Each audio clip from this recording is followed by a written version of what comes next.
Bismillahirrahmanirrahim. Assalamualaikum warahmatullahi taala wabarakatuh.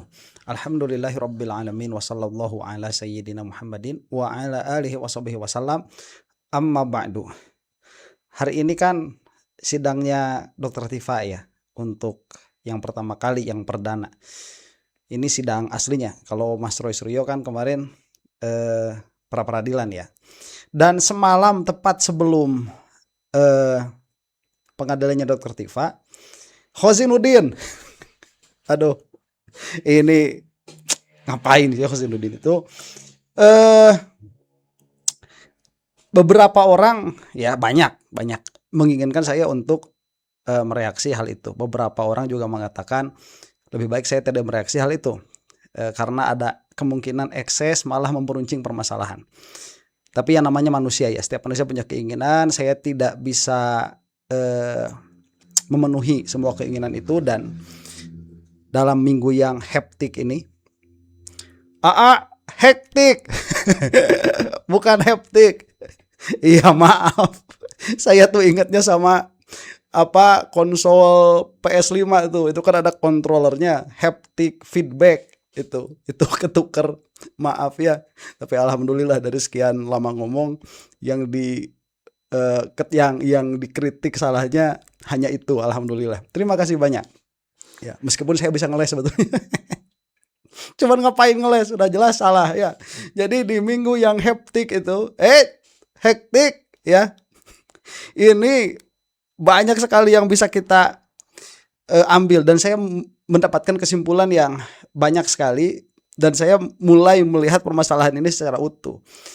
Nah, salah satu yang menarik bagi saya adalah latar belakangnya Khozinuddin itu sendiri. Karena memang saya baru tahu, betul ini, saya baru tahu bahwa Khozinuddin itu ex-HTI. Jadi tidak heran pada akhirnya saya kira Khozinuddin itu NU.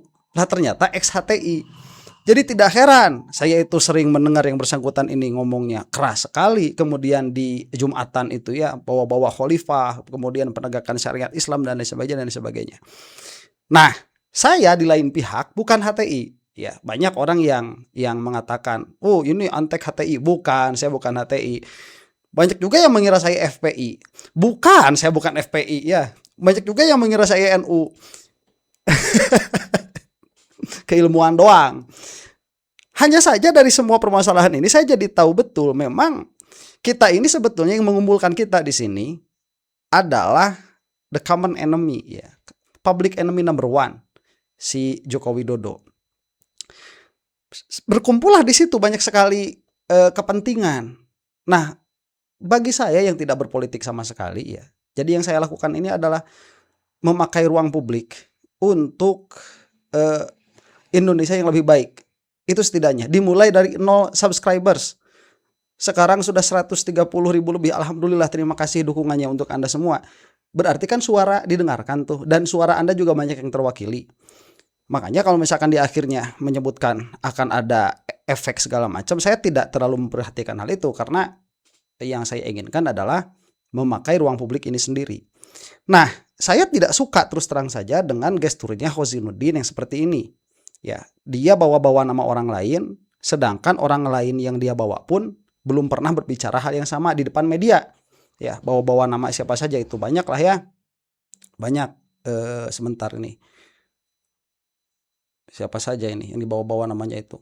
Ada menyebutkan Petrus Salestinus, Ahmad Yani, Amir Samsudin, Abraham Samad, Kurnia, jelas itu ya, Tri Royani, Rustam Effendi, Rizal Fadilah, Damai Hari Lubis yang sudah ke laut itu.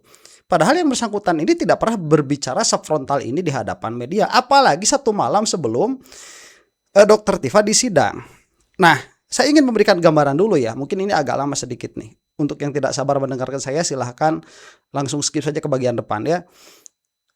Jadi karena Jokowi ini dia public enemy, kan musuhnya si Jokowi itu sebetulnya. Kemudian kita berkumpul di sini dengan berbagai macam latar belakang. Ya, termasuk di situ ada HTI termasuk. Mungkin ada FPI juga atau ex FPI, saya tidak tahu ya. Yang jelas nggak ada NU di situ. NU yang jelas nggak ada ya. Muhammadiyah ada di sini. Muhammadiyah ada. Nah, Saya di mana? Saya tidak salah satu daripada ini, tidak. Saya tuh kalau mau juga Anda boleh lah menyebutkan saya di NU boleh, tapi bukan struktural ya. KNU-an apa KNU-an lagi? Keilmuan saja yang sama dengan NU itu. Bolehlah menyatakan di sini. Sehingga saya tidak memiliki kepentingan politik apapun. Nah, sehingga ya siapapun yang memiliki musuh yang sama, yaitu siapa? Nih, Joko Widodo. Saya mah suka begitu, senang ya, siapapun itu. Makanya kepada HTI ayo bareng ya, termasuk kan Felix Xiao tuh sama Gibran, gak suka juga dia.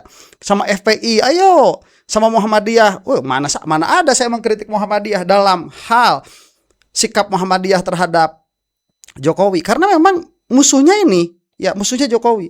Sehingga apabila di tengah perjalanan misalkan ya datang di sini apalah ya, katakanlah PDI Perjuangan ya, PDI, padahal saya nggak ada urusan dengan PDI, ya kita dukung karena sama-sama menghantam ini. Datang Pak Yusuf Kala, ayo kita dukung, kan begitu. Yang menjadi permasalahan ya, martirnya sekarang itu adalah dua orang ini ya, dua orang ini siapa? Mas Roy dan Dokter Tifa ya, dan Dokter Tiffany. Ini masalahnya. Nah, dan sekarang ini sudah hampir mendekati babak akhir, jadi permulaan dari akhir ya, permulaan dari akhir tuh. Ini akan menjadi akhir ceritanya Joko Widodo apabila ini dipersiapkan sebaik mungkin oleh semua yang punya masalah dengan si Jokowi ini. Maka daripada itu ya, kedua orang ini harus dilindungi, Roy Suryo dan Dr. Tifa. Apakah kita akan satu pandangan terus dengan Roy Suryo dan Dr. Tifa? Belum tentu, saya juga tidak tahu. Ya, saya tidak tahu. Hanya dalam hal ini Roy Suryo dan Dr. Tifa ini harus dilindungi. Itu yang pertama. Yang kedua, dilindungi apanya? Dilindungi individunya. Karena mereka itu, beliau-beliau itu sudah mewakafkan dirinya untuk melawan Joko Widodo. Sehingga kalau ada yang dipenjara, siapa yang dipenjara? Ya Mas Roy dan Dr. Tifa. Ya, dan yang lain tuh. Tapi sekarang kan belum ada ceritanya yang klaster 1 itu. Kalau misalkan diteror, yang diteror siapa? Mas Roy dan Dr. Tifa. Tatkala bunuh karakternya, siapa yang dibunuh karakternya? Mas Roy dan Dr. Tifa. Kan mereka yang mengalami hal itu. Yang mana sebelumnya Rismon ada di situ, Egy Sujana juga ada di situ. Tapi mereka memilih untuk berhenti. Tatkala mereka berhenti, apakah saya mau permasalahkan hal itu? Tidak, saya tidak mau permasalahkan hal itu. Saya mau permasalahkan misalkan si Egy, saya mau permasalahkan kemudian si Rismon, bukan karena mereka berhenti dari perjuangan. Lah mereka punya hidup sendiri, mereka punya prioritas sendiri. Saya menjadi punya masalah dengan Egy misalkan di ruang publik ya, bukan secara pribadi dengan bersangkutan. Kemudian dengan siapa? Rismon. Tatkala mereka itu berusaha untuk menghancurkan Roy dan Dr. Tifa. Makanya ini harus dilindungi dengan cara apa? Serang tuh si Egy ya, di ruang publik dengan Rismon tuh, dengan Rismon. Nah, disinilah main nih siapa XHTI ini, Ahmad Khozinuddin AK main di sini. Dengan cara apa? Menyerang yang sekarang sedang mewakili Dr. Tifa, yaitu Refli Harun. Ini yang saya tidak suka. Di ruang publik, padahal mereka kan bisa berbicara langsung, kan ada punya nomor teleponnya ya, kan bisa berhubungan secara langsung. Kok kenapa harus di ruang publik seperti ini satu malam sebelum Dr. Tifa masuk ke persidangan? Ini yang saya kira tidak elok. Malah ya saya membaca juga di sini nih ada termolnya Prabowo tapi sedang menyerang Jokowi. Ya silahkan saja, bagus-bagus aja begitu, ayo-ayo aja. Seperti Said Didu ya, yang saya ketahui itu kan Prabowo nggak boleh salah. Ternyata siapa namanya, Edi Mulyadi juga kurang lebih lah, tapi tidak sekeras Said Didu saya kira ya. Dalam hal ini saya tidak mempermasalahkan itu. Yang penting ini common enemy number one-nya selesai dulu. Itu yang paling penting oleh semua elemen masyarakat, karena ini pengen jadi raja. Setelah si ini habis, tidak ada ya Joko Widodo itu, baru kita membawa agenda masing-masing lagi, silahkan. Kalau misalkan nanti bertanya kenapa sampai memusuhi si Joko Widodo, musuh dalam hal demokrasi ya, kenapa sampai demikian? Karena dia yang menjadikan Indonesia gelap ya secara syariat ya, begitu. Baik. Nah, ini supaya Anda mengetahui dulu posisinya kenapa saya mengkritisi Khozinuddin. Anda boleh suka ya, jangan tidak suka begitu. Ya, namanya juga usaha ya. Ya suka boleh, tidak suka boleh ya. Tapi ya kalau kalau diusahakan mah jangan. Itulah nggak suka sama saya. Masa nggak suka sama orang Garut? Orang Garut mah tara bikin masalah gitu biasanya. Makanya ada orang Garut ngomongnya ceplos-ceplos kayak saya tuh orang-orang heran. Beneran nih orang Garut. Aduh, ya Masya Allah. Baik, nah sekarang baru kita akan saksikan. Tidak akan semua videonya direaksi karena memang tidak akan cukup waktunya. Kita akan dengarkan saja yang krusial. Ini saya mulai dari menit ke-20. Kita saksikan ya. Sendiri. Sejak kapan sebetulnya? Apakah pada saat Bang Refli dan Faisal Assegaf membawa Roy dan Dr. Tifa ke siapa namanya? Pak Jimli Asidik, maka saat itu kemudian Bang Aka dan kawan-kawan mendengarai ada sesuatu yang ganjil dalam manuver. Sebenarnya kan sejak awal Refli itu kita libatkan karena kan dia punya channel subscribernya di atas 3 juta. Karena sebagai YouTuber kita juga butuh untuk didukung amplifikasi opini. Saat deklarasi awal, persiapan awal selalu kita libatkan. Dia menjelaskan dari sisi opini media. Bahkan dia jelaskan di channel dia bikin semacam survei, hasilnya rata-rata mendukung Tifa, Roy, Rismon. Itu dalam rangka untuk amplifikasi opini ya. Nggak tahu belakangan kok tiba-tiba dia ingin main sebagai lawyernya, saya juga nggak tahu gitu. Karena selama ini juga saya tidak kenal dia sebagai lawyer seperti kami-kami ya. Karena taunya dia adalah orang yang sering berperkara di MK. Kalau di MK kan nggak harus lawyer. Orang biasa pun asal dapat kuasa bisa. Tapi di perkara pidana memang saya tidak pernah melihat dia hadir di persidangan pidana.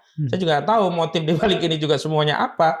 Karena dia tiba-tiba mengatasnamakan sebagai juru bicara RRT. Padahal nggak ada pembicaraan. Di kami itu justru sudah ditunjuk koordinator litigasi itu Bang Petrus Celestino. Sementara koordinator non-litigasi saya Ahmad Khojudin. Tapi bukan berarti kalau sudah sidang itu dipisah. Enggak, kalau sudah sidang ya semua masuk semua. Ini hanya untuk membagi koordinasi. Karena sejak awal kami menilai ini pertarungan yang keras justru di non litigasi sebelum perkara masuk ke persidangan, makanya kita bagi-bagi tugas. Nanti kalau baik sebentar. Nah dari sini saya melihat ya Khozidudin itu agak kesal karena tidak dibawa di dalam permasalahan ini. Padahal kan yang sedang berperkara Mas Roy dan Dr. Tifa, dan mereka tidak punya masalah dengan hal itu, atau setidaknya tidak menunjukkan masalah itu di depan publik. Kalau ada, ya. Jadi kalau misalkan sekarang Khozidudin menanyakan apa motifnya Refli Harun begini dan begitu, lah kan saya dinanya balik, Khozidudin apa motifnya begini? Ya ini aduh lagi ini Khozidudin lagi mabuk di muka umum ini.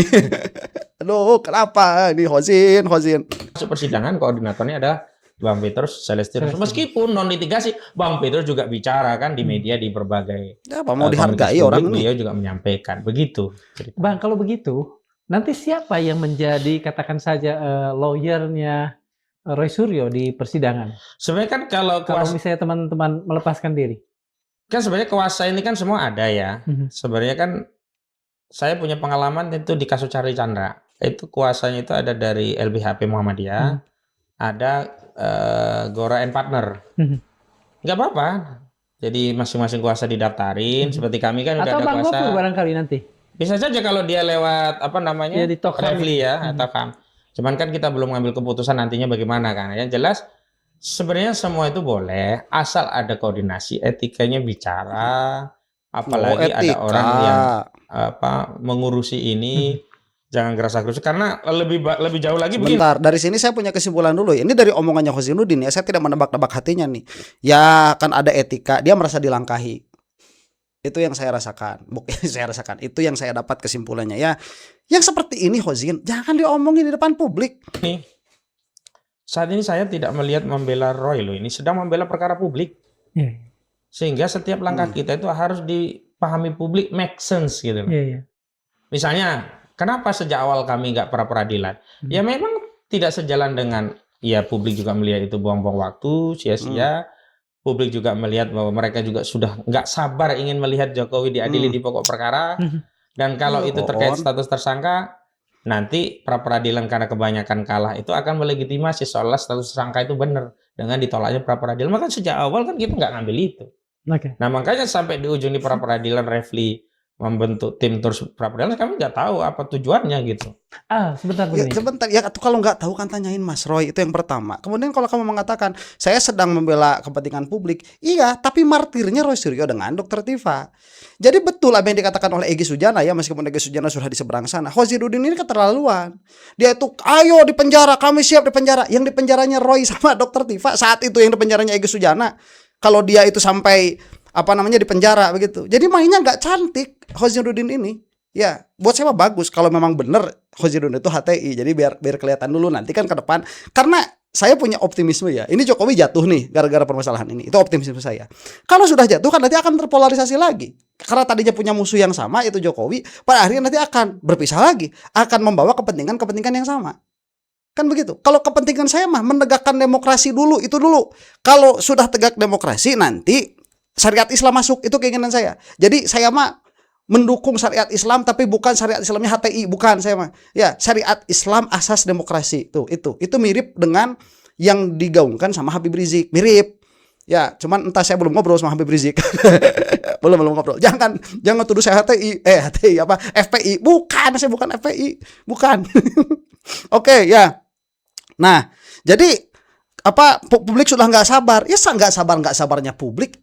Jangan mengorbankan Roy Suryo dan Dr. Tifa. Jadi ini kalau kata orang Sunda mah menang laukna herang caina. Jadi ikannya dapat tapi airnya bening. Begitu. Itu yang diinginkan. Dr. Tifa dan Roy Suryo selamat, Jokowinya begitu digini ya. Duh, Khozirudin mabok di muka umum ini.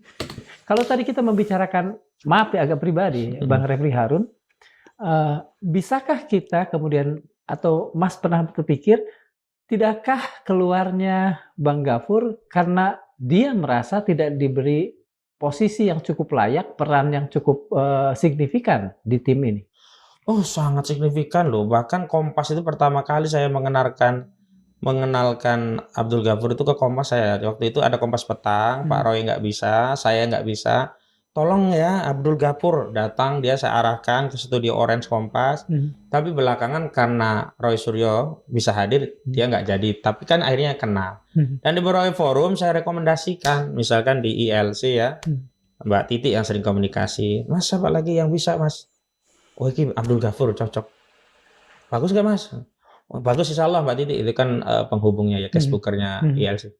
Alhamdulillah, dia juga bisa. Jadi nggak ada lah kami tidak memberi ruang aktualisasi dan sebagainya. Bahkan saya selaku koordinator itu selalu ya menempatkan orang sesuai dengan kapasitasnya, sehingga beban amanah itu terdistribusi dengan baik.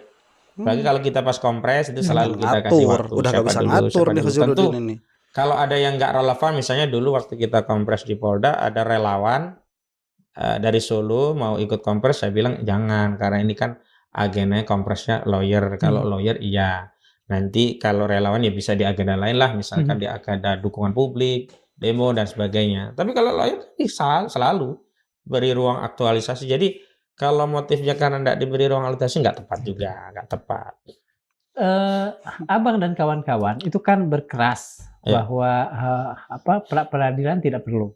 Sementara di sisi lain teman-teman Tokham berpikir bahwa itu perlu. Apakah Abang merasa bahwa prosedur yang dilakukan aparat udah oke, sementara mereka tidak? Tidak begitu. Kita itu memikirkan bahwa semua rakyat ini sudah menunggu kasus ini segera sampai ke persidangan. Walaupun awalnya pra peradilan juga tetap kami apresiasi lah, ini dalam rangka untuk mengungkap kezaliman saat penangkapan. Memang penangkapannya parah ya. Penggeledahannya parah ya, seperti kasus G30 SPKI lah gitu. Tapi begitu belakangan ada kasus kayak Ghafur ini, kemudian Refli mengedarkan info ke sejumlah media yang berwenang untuk atas nama Roy Suryo itu hanya dirinya. Nah, ini kan jahat nih. Coba baca dong Bang Refli Harun. Refli Harun, baca ini, kita ada kuasa nih. Dan kuasa ini, hei Refli Harun, berlaku baik di dalam maupun di luar persidangan. Anda jahat sekali. Ya, melakukan tindakan mengisolasi advokasi kami yang ingin berjuang, bukan untuk Roy Suryo perjuangan kami, untuk rakyat. Dan kami tidak pernah mempersoalkan orang-orang yang ingin membantu. Makanya ada dari... Sebentar ya, ini Khozirudin berulang-ulang nih pikirannya kayak gitu. Kami ini sedang memperjuangkan rakyat. Rakyat yang mana dulu? Yang sama-sama HTI ya mungkin iya. Ya, Roy Suryo mau dikorbankan mau dikorbankan begitu saja ya jangan. Nih ya, mereka itu orang-orang dewasa. Ada yang namanya kuasa, iya. Tapi kan kuasa itu bisa dicabut sewaktu-waktu. Apakah pencabutan kuasa itu ada dari Roy Suryo? Saya kira tidak ada. Makanya Khozinuddin berani berbicara seperti ini. Tapi apakah itu harus kalau memang misalkan seperjuangan? Kan ya nggak perlu, ngerti saja tuh. Siapa Khozinuddin ini harusnya ngerti, paham. Khozinuddin itu sudah mengantar Roy Suryo dan Dr. Tifa, katakanlah demikian ya, sampai titik ini. Dari titik ini strateginya sudah berbeda. Makanya Roy Suryo dan Dr. Tifa, atau minimalnya kita katakan Roy Suryo saja dulu ya, Roy Suryo itu tidak menjadi masalah tatkala Refli Harun berkata seperti itu.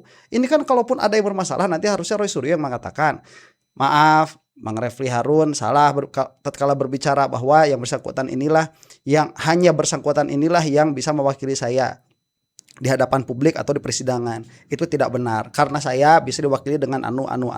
Kan maunya Roy Suryo. Kalau mau Roy Suryo yang ngomong seperti itu, ya bukan bukan Khozinuddin. Sekarang kok malah dia yang komplain. Dan kalaupun mau komplain, sekali lagi saya katakan, ngomong langsung, Udin. Ya.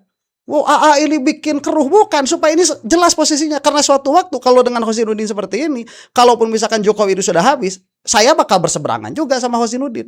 Karena saya baru sadar sekarang, ini penyadaran bagi saya baru sadar, oh berarti saya itu sepakat dengan Khozinuddin hanya karena punya musuh yang sama.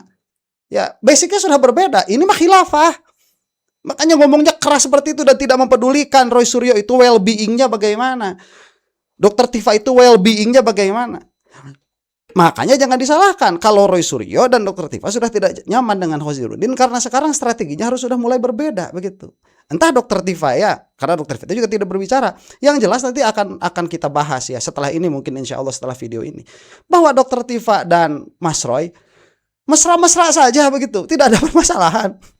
Dari LBHP nggak ada permasalahan itu. Ada dari Profesor Denny Indrayana, ada nanti tambah lagi, nggak apa-apa. Tapi kemudian ketika ada orang merasa paling berperan sehingga yang lainnya seolah tidak berwenang, dia merasa paling hebat. Yuk kita lihat yuk, jas merah, jangan lupa sejarah. Tuh, bagaimana perjuangan ini awalnya dan kita hasad musuh bersama. Harusnya kan begitu. Nih, Khozinuddin ya, kamu makan bilangnya juga ini perjuangan banyak pahalanya. Ya, jas itu kalau ini perjuangan lillah, tatkala kamu sudah dibutuhkan, kamu menyingkir saja. Ya, nanti kalau dibutuhkan lagi, yang merapat lagi. Kok jadi mau punya jasa? Jadi kamu itu berjuang tuh untuk siapa pada akhirnya? Ya, Udin. Ini ada satu persona yang sangat terkait dengan persoalan ini, yaitu Mas Roy Suryo. Bagaimana sikap Mas Suryo sebetulnya dalam urusan ini? Ya, saya pun sebenarnya menilai bahwa Roy Suryo juga harus mengklarifikasi ini dan dia sedang meminta waktu. Kita tunggu klarifikasi dia seperti apa. Gak usah Mas Roy. Karena tidak boleh juga mengambil tindakan, punya tim tapi tidak meminta apa minimal masukan, saran. Karena kami kan bisa juga menjelaskan kepada publik nantinya seperti apa. Gitu. Ngapain ngadunya ke Badilog bukan ke Mas Roy? Kamu teh kayak nggak punya nomor HP-nya aja. Kita menunggu itu. Apakah ada di kepala Mas Aka tersirat bahwa memang peradilan yang kemarin terjadi itu dirancang untuk kalah atau tidaknya tidak akan bisa dimenangkan oleh Roy Suryo? Udah ya. Ini saya sudah mengatakan apa yang harus saya katakan kepada Khozinuddin. Baik, ini saya cuma mau menunjukkan saja. Nih ya yang diomonginnya Dr. Tifa, Mas Roy. Ya, tidak ada masalah. Bentar nih. Pesan dunia bahwa sehari itu nggak boleh lebih dari 8 jam. Nah ternyata mereka malah minta jam 7 malam jadi senyum. Konsisten. Jadi mereka versi kedua itu. Iya, sudah nggak konsisten soal kuhapnya. Katanya mereka bilang kuhap lama gitu dong. Cuman ternyata dalam surat yang untuk kita itu, yang untuk surat penangkapan dan penahanan itu kuhap baru semua. Pasal-pasalnya baru semua. Ya, lucu-lucuan ya. Jadi sebelum nanti Mike mulai, ini jelas ya menunjukkan kepada semuanya, kepada seluruh penduduk Indonesia dan seluruh dunia, ya Nggak ada yang namanya pecah kongsi gitu ya. Nggak ada. Tetap pejuang kita yang luar biasa. Tetap selalu adik kakak sampai kapanpun kita berjuang. Bagus. Nah, itu jadi Dukung. Lawyernya beda nggak apa-apa. oh nggak apa-apa. Toh juga sama. Ada yang sama Muhammadiyah sama. Ya support kita juga. Gitu Kan jadi memang sama. jadi tim kuasa hukumnya itu harus fokus karena kita sidangnya beda. Betul. Jadi Dokter Tifa duluan Nanti kan bingung ya Bu, kalau seandainya tim lawyernya sama, hari Kamis Pak Roy masih pra-peradilan. makanya Nanti Ya. sidangnya Bu Tifa ditinggal dong. ya kan itulah by nature ya. yang jelas bingung selain Dok, selain apa lawyernya, YouTube-nya. Nah, itu. Yuk lanjut Mike. Apa? Jadi Sentana juga mau open donasi supaya beli HP baru ya. Ya, antara kita hari ini apa? Oke. Tadi Dokter Tifa apa? Kita support bersama. Ayo. Oke, jadi saya baru ini lagi ketemu Dokter Tifa sejak dari rumah sakit ya Bu. Iya, Semoga doa saya waktu itu juga mujarab. Amin. Sangat mujarab. Amin. Saya doa 2 kali, satu di kamar Pak Roy, satu di kamar Bu Tifa. Tuh, saya Dua sudah kali. seperti Nah, seperti itu kan ini Mas Michael tuh Nasrani. Saya punya masalah enggak? Enggak, jangankan sama HTI sama Nasrani aja enggak ada masalah karena kita berjuang di dalam satu hal yang sama. Dan Khozinuddin ini sudah fatal. Dia sudah mengasingkan dirinya sendiri sebetulnya apabila memang perjuangan ini berhasil dan kita doakan berhasil. Coba lihat ini ya, Dokter Tifa dan Mas Roy Suryo. Enggak ada masalah. Apakah di belakang mereka itu sejatinya dalam dirinya ada permasalahan di antara kedua orang ini? Bisa saja, tetapi inilah tindakan yang profesional. Kalaupun ada tidak ditunjukkan. Malah kalau saya lihat dari raut mukanya, udah jadi pembaca raut muka ya, dari kehangatan, nggak ada tuh permasalahan di antara dua orang ini. Ya, di mana permasalahannya? Khozinuddin ini yang bikin gara-gara. Dia tadi mengatakan Muhammadiyah, oh enggak, mereka support kok itu. Ya kamu Khozinuddin sudah bukan orang nomor 1 lagi di dalam permasalahan ini. Dan harus diingat well-being-nya Roy Suryo dan Dokter Tifa ini harus dijaga. Jangan dijadikan tumbal. Ya, bener kata Egy Sujana itu. Apa kurang ajar Khozinuddin ini. lihat pendeta yang berdoa. Bener aja deh. Padahal ini pendeta yang jarang ke gereja kalau kalau saya pendeta. Nah, gimana Bu? Sepertinya kemarin banyak orang yang membuat isu-isu, ya kan, yang ramai di media nasional juga. Silakan Ibu aja yang klarifikasi bagaimana isu itu sebenarnya tentang apartemen dan lain-lain. Nggak perlu ditanggapi karena itu isu itu isu murahan Bagus. yang bermaksud untuk melemahkan mental kami berdua.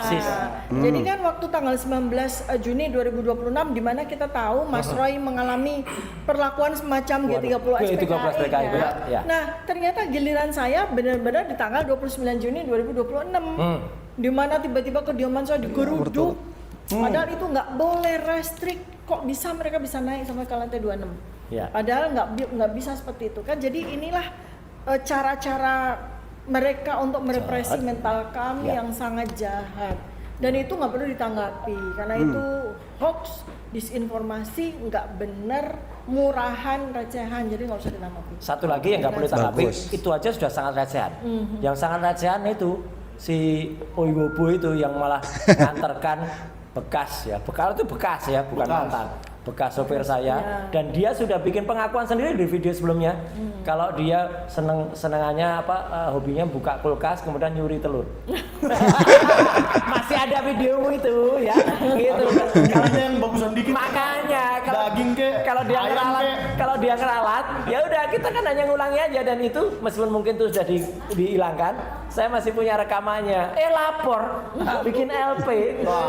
Makanya kita ketahuin aja lah itu nanti. Paling kita lapor. ketahuan aja ya. Jadi Tuh ya apa coba permasalahannya. Nah sekarang Khozinuddin ya merasakan tidak diperlakukan buruk seperti Dokter Tifa dan siapa Mas Roy. Enak aja ngomong, ini saya itu masyarakat sudah tidak sabar. Loh ya ada kepentingan kedua orang ini. Bagus tuh peribahasa orang Sunda. Menang laukna herang caina. Ya ikannya dapat airnya bening. Duh, kan semua orang jadi happy. Nanti tinggal cari kolam lagi. Oh, dari namanya politik mah seperti ini ya tuh ya. Demikian, mudah-mudahan Termul semakin binasa. Khozinuddin bukan Termul ya, bukan. Dia cuman keras aja begitu. Mudah-mudahan kita semua ada dalam bahwa Allah Subhanahu wa taala. Wallahu taala alam bisawab. Untuk Anda yang bukan Termul, assalamualaikum warahmatullahi taala wabarakatuh.